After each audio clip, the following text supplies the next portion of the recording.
Well, there we go, guys. It is a done deal. First signing under the new Patrick Vieira reign at Crystal Palace is Michael Olise from Reading, 19-year-old attacking player. I'm very, very happy with it. I'm buzzing that we managed to get this deal over the line. First of all, hello, guys. I'm back. I'll be making more video content now. I did say across Twitter, if you're wondering where I've been, just been hard at work, to be honest, and I've struggled to get time to basically come out with some good content. And I've always said that when the ball starts rolling with terms of manager and transfers and the new season starting to hot up, I will come back into it and start producing more content for you guys. And I think this is a great way to do it. With Patrick, in the same week that Patrick Vieira signed for Palace, I'll do my thoughts on that at the end of the video. Obviously, this is our first signing of this transfer window in what is going to be the biggest summer in our recent history, in my opinion. So many players out of contract and have left the club already. So many players that are on the not so many players that are on the verge of going, but players like Zaha, of course, that look like there'll be another window of uncertainty around his future.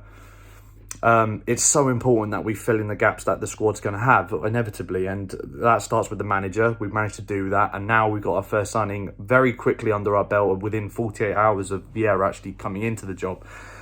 So very, very happy with this start, and that's why I wanted to do this video and to get the ball rolling again on content on the channel, guys. So thank you so much for being patient. I apologise for the wait, but I'm here now, and let's go. Let's get the ball rolling with it. Michael Olise, absolutely buzzing with this. When I heard we were linked with him in the first place, I was like, wow, really? Because words can't describe how good the signing this is for the money that we're paying. £8 million is the proposed fee. It is the release clause that Reading had on him. He has 1 year left on it. He had 1 year left on his deal at Reading. As I said already, 19-year-old. And last season, unbelievable statistics. I mean, he was first and foremost EFL Young Player of the Season for the Championship. Massive achievement for any player to have. We've seen some incredible players over the years win that particular award, individual honour. He was second in the Championship in terms of assists, with 12 assists behind Buendia. Obviously, Norwich had an insane season last year, and Buendia was at the forefront of that.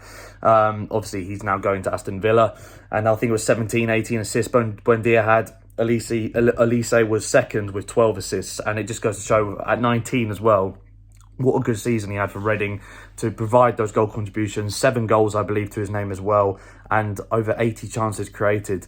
I think he's, well, even more than that maybe. And I think I really can't stress, especially when you look at the positions he plays in, how similar a signing is in feeling and on potential importance to the team that Eze was last summer. It was almost a carbon copy. I mean, we got Eze for what I thought was a very good deal. Nowhere near as good as this, of course, in terms of the market and how it's inflated at the moment. But I thought Eze, the money we got for Eze, the money we spent to get Eze was a fantastic business. I think this tops it 100%.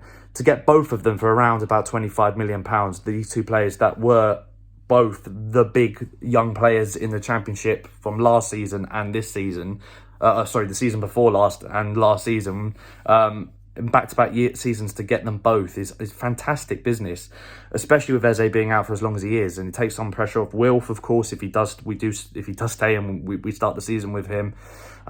He can play left wing, right behind the striker. Confidence on the ball, I think, is something that is telling, and that was massive. And one of the most impressive things about Eze was his confidence, I found, on the ball. How mature he looked for such a young man, playing with no fear. And I feel like it's with Michael Olise, it's going to be exactly the same thing. So I'm really excited about this. Reading fans have got to see him go, and you normally can tell a lot. Obviously, I can hold my hands up and say my knowledge on like Olise isn't as great as as of course the Reading fans, but Championship fans at the moment in general, fans of Championship teams, obviously they're going to know the league a lot better than I do at the moment, because we're in the Premier League, and I can hold my hands up to that. I want to learn more about these players, obviously, and I've been trying to learn more about Olise. I have watched some of Reading last season, and he always came across as a very good young player, especially at the start of the season when Reading had such a good run of form. So that's why I think it's so important to look at what the Reading fans are saying at this point in time as well, to get an idea idea of the player and how important a move it could be for both teams. And they're gutted to see him go and think that we've had an absolute coup and that he will be fantastic for us. And similar thing with QPR fans, they're saying exactly the same sort of things last season with Eze. So I really do see this as a very, very almost a carbon copy of the Eze deal. And when Eze does get back to full fitness, hopefully it's going to be quicker than expected. It looks like his recovery is going very well at the moment. So unlucky to get injured when he did just before a potential England provisional squad call-up. I think it's just exciting times, and there's going to be, by the sounds of it, more to come. Love this from the club. For once, we've got an amazing player signed early, quickly, like Eze, again, very similar. Got the deal done, played the release clause, sorted out his terms with his agent, bang, job done. Move on to the next target now, and hopefully it's the same sort of theme we're going to see for the rest of the window. It needs to be. We haven't got much time until the season starts. We've got about a month to go now, or just over a month till the season actually kicks off. And we need to get as many players through the door before the season starts to adapt to Vieira's tactics as quickly as possible. And now, before I finish the video, guys, I did mention Patrick Vieira. I think it's only right we talk about him briefly here. A lot of people were mixed on this, and I think it's because of the length of time we've gone without having a manager coming in. Obviously, we were linked with, we were on the verge of getting Nuno Espirito Santo in, and when that came out at the time, I thought, wow, that is an unbelievable bit of business if we can get that over the line. Fell through last minute. Looked like it was because we couldn't agree on the terms to bring all of his backroom staff in. It looked like it was going to be far too expensive to bring all the staff in, which he demanded, and obviously his agent, I think, had a part to play in it as well. Ended up backing away at the last minute. I was so gutted to hear that. Out of nowhere, Lucien Favre then comes into the fold, and that's an upgrade, in my opinion, on Nuno. With what he did at Dortmund, the style of football he likes to play, I think the mentality he would implement to the team and the squad, and what he would demand of the players. I was so excited. Again, terms agreed, last minute, things fall through. Now, a lot of people want to look at Parish on this, and anyone who knows the channel knows I'm a massive supporter of Parish. I always have been, and to an extent, I always will be. I'd like to think I'm not just a Parish fanboy, and I do look at things from both sides. And I do get the argument here that with Nuno and with Lucien Favre, that we could have done a lot better in those deals to get it over the line, or I say a lot better. We could have done a bit more, on the final hour, if you like, for both of those managers. Favre, at the end of the day, he backed away for whatever reason it was. In the papers, it's looking like it was because he wanted a longer break from football and he wasn't sure of it. I think that is a load of rubbish, because I don't think you go through those contract negotiations and get to that stage where you're on the verge of signing for a team without wanting to come back into the game in some sort of capacity. So I do feel it was something minor, but I look at the history of the club and what Parish has done to get us to this stage and this stability and this, no two ways about it, the best period in the club's history. And I have to therefore, back him in that decision until I have a reason not to.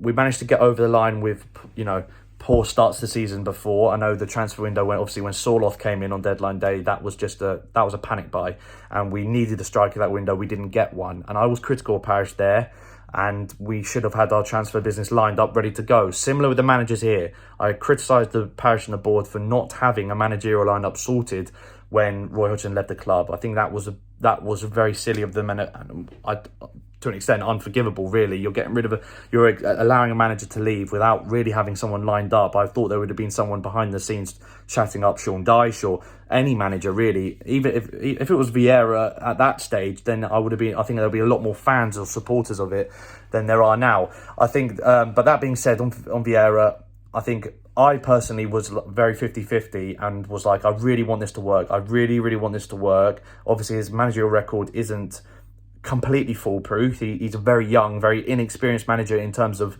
how many years he's been in the managerial game. But he has had some good achievements. He's had some good highlights. Obviously, getting Nice into the Europa League is being his main one so far. He did get sacked, obviously, 18 odd months ago. But I like what he demands of his players. I like the fact he wants to be on the front foot. And obviously, that first interview of the club, I've tweeted about it, I think was so impressive.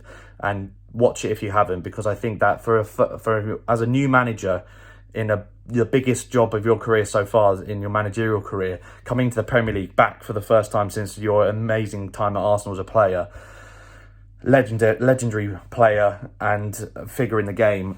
There's a lot of pressure on Vieira, a lot of pressure, and I think he came across so well in that first interview with the club. I think the training session, he looked like he had a presence, and I think that this Olise signing wouldn't have happened so quickly if we didn't have someone like Vieira at the helm to attract that sort of talent. So I'm very much 50-50 on it. It could be a masterstroke from the board, or it could be an absolute disaster, and we'll be looking at like a Roy Hodgson-esque sort of signing in the managerial position to get us out of trouble come Christmas. I really hope the latter doesn't happen, because I really do think if everything clicks into place, and with a fresh load of new players coming in, with all these new signings that will inevitably come in because of how many players have left the club in this summer who are going to leave, we're almost starting with a brand new base anyway. It's not like with the ball when we were having players like Damien Delaney trying to transform them into ball-playing centre-backs and putting square pegs into round holes. We are starting fresh with a new manager here, similar to Frank de Boer in the sense he's got almost revolutionary style tactic in terms of trying to bring it to a Palace team that aren't used to playing that way and are so used to playing in that Roy Hodgson style of football, Sam Allardyce, Tony Pulis. That style of football has always been the DNA of the club. So it's a slight DNA switch here with Vieira, similar to De Boer, not as dramatic, but a lean towards that style of football. But the main difference is we're going to have new players coming in, younger players, hungry players who want to make an impact and prove their worth. Players like Olise want to show they're a Premier League player and are very, very talented, young, will be with us for the foreseeable future. That is the sort of players that we're bringing in right now. So it's almost a brand new squad that are starting alongside Vieira. So don't know how we used to play before him, So they're starting at a new club and they're just going straight into this tactic. So I don't think we're trying to coach loads of players a brand new tactic they're not familiar with. I think it's going to be a lot easier to transition into this style of football, and hopefully it pays off. Guys, I'm so happy to be back making videos. So of course, if you like this video, drop a like, subscribe, notification bell is of course for to be notified of when videos are coming out. And yeah, hopefully this is the start of a really exciting summer, and I can't wait to see first of all the home kit. There'll be a video when the home kit comes out, as I do every season, and hopefully we have a great start to the season. But guys, like, share, subscribe. I'll see you guys next time.